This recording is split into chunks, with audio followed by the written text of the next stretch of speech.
यकीन जानिए मेरा दिल दुख रहा है बतौर Pakistani. Swedish Gripen fighter jets escorting Prime Minister Narendra Modi's plane as he enters Sweden. Iqbal ने क्या कहा था, हम बुलबुलें हैं इसकी, ये गुलसिता हमारा, सारे जहां से अच्छा हिंदुस्तान हमारा। अरे इंडिया में क्योंकि पूरी दुनिया को इंटरेस्ट है फॉर मेनी रीजंस। एक जैसे मैंने कहा बहुत बड़ा मुल्क है, दुनिया की बहुत बड़ी डेमोक्रेसी उसको कहा जाता है। दूसरी जानिब एक और बड़ा इंटरेस्टिंग फैसला यूएई ने ये किया कि उन्होंने जो भारत के स्ट्रेटेजिक पेट्रोलियम रिजर्व्स हैं 30 मिलियन बैरल्स के वहाँ इस्टेब्लिश करने की बात की है, और ये सारा यूएई खुद अपने खर्च पे करेगा।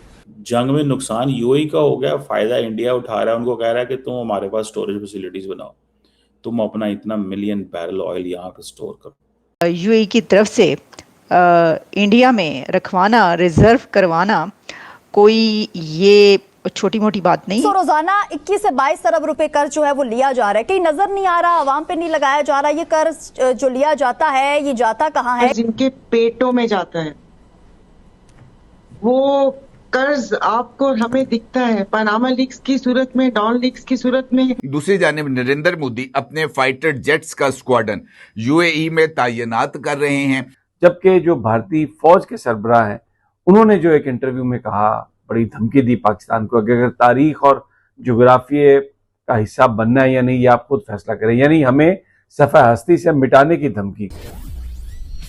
नमस्ते दोस्तों, जय हिंद। हिंदुस्तान स्पेशल में आपका स्वागत है दोस्तों। Prime minister Narendra Modi Europe के 4 देशों के दौरे पर हैं। इस दौरे के दूसरे पड़ाव पर वो रविवार को स्वीडन पहुंच गए। यहां उनका शानदार स्वागत हुआ और अगले 2 दिनों में कई बड़ी बातचीत होनी है। यह दौरा भारत के लिए बड़ा मौका है। स्वीडन के एयर स्पेस में पहुंचने पर प्राइम मिनिस्टर मोदी के विमान को स्वीडन के लड़ाकू जेट ने एस्कॉर्ट किया। इस 2 दिन के दौरे में मोदी और स्वीडन के प्राइम मिनिस्टर आमने सामने बैठकर कई अहम मुद्दों पर बात करेंगे। प्राइम मिनिस्टर मोदी और स्वीडन के प्राइम मिनिस्टर मिलकर एक बड़े यूरोपियन बिजनेस फोरम को भी संबोधित करेंगे। इसका नाम है European round table for industry. यह यूरोप के बड़े बड़े कारोबारी नेताओं का मंच है। यहाँ यूरोपियन कमीशन की प्रमुख उर्सुला व डेन लेन भी मौजूद होंगी। इसका मतलब है कि यहाँ भारत के लिए यूरोप में निवेश और कारोबार बढ़ाने के नए दरवाजे खुल सकते हैं। तो चलिए दोस्तों, आज की वीडियो की तरफ चलते हैं। Thanks so much. उसमें मैन्युफैक्चरिंग भी है, डिफेंस प्रोक्योरमेंट भी है, और भी बहुत सी चीज़ें आई एम श्योर होंगी जो कि पब्लिक नहीं हुआ। दूसरी जानिब एक और बड़ा इंटरेस्टिंग फैसला यूएई ने ये किया कि उन्होंने जो भारत के स्ट्रेटेजिक पेट्रोलियम रिजर्व्स हैं 30 मिलियन बैरल्स के वहाँ इस्टेब्लिश करने की बात की है, और ये सारा यूएई खुद अपने खर्च पे करेगा। और फिर इन्वेस्टमेंट की बात भी, तो ये पेट्रोलियम जो स्ट्रेटेजिक पेट्रोलियम रिजर्व्स भारत के अंदर, भारत के लिए, और फिर यूएई करेगा, ये फैसिलिटी बनाएगा, तो ये सिग्निफिकेंट डेवलपमेंट है। इससे ये भी बिल्कुल बात वाज़ेह हो जाती है कि भारत और यूएई के दरमियान जो ताल्लुकात की नोयत है वो किस जानिब जा रही है। सही। और ख़ास तौर पे इस जंग के बाद इसमें काफ़ी आप कह सकती हैं कि जान पैदा हुई है। बल्कि वो 30 मिलियन बैरल है, 30 मिलियन बैरल। तो अब आप इससे जो है वो अंदाज़ा कर सकते हैं कि ये जो है ये क्या चल रहा है। और इतना ज़्यादा ऑयल यूएई की तरफ से इंडिया में रखवाना, रिजर्व करवाना कोई ये छोटी मोटी बात नहीं है, ये बहुत बड़ी बात है। पहले तो मैं आपको ये बता दूं, क्योंकि इससे पहले हम ये देखते रहे ना कि ठीक है, बड़े बड़े एग्रीमेंट्स होते रहे, मुआहदे होते रहे, लेकिन एक ऐसा एग्रीमेंट जिसमें इतना ज़्यादा ऑयल जो है वो इंडिया में रिजर्व किया जा रहा है, और रिजर्व नहीं, स्टोर किया जा रहा है इंडिया में ये ऑयल। तो क्या यूएई के पास अपने स्टोर करने के लिए कोई जगह नहीं है, या अब से पहले जगह नहीं थी? आपको याद होगा कि रिज़र्व के तौर पर जो है वो पैसे पाकिस्तान में रखवाए जाते रहे, लेकिन वो पाकिस्तान को कर्जे के तौर पर कि भाई चलो ये रख रहे हैं लेकिन ये वापस हम ले लेंगे। लेकिन ये एक बिल्कुल अलग बात है। और इंडिया को जो है वो 30 मिलियन बैरल वहाँ पर ऑयल का स्टोर करना, कि स्टोरेज आपके पास है और हम रख रहे हैं।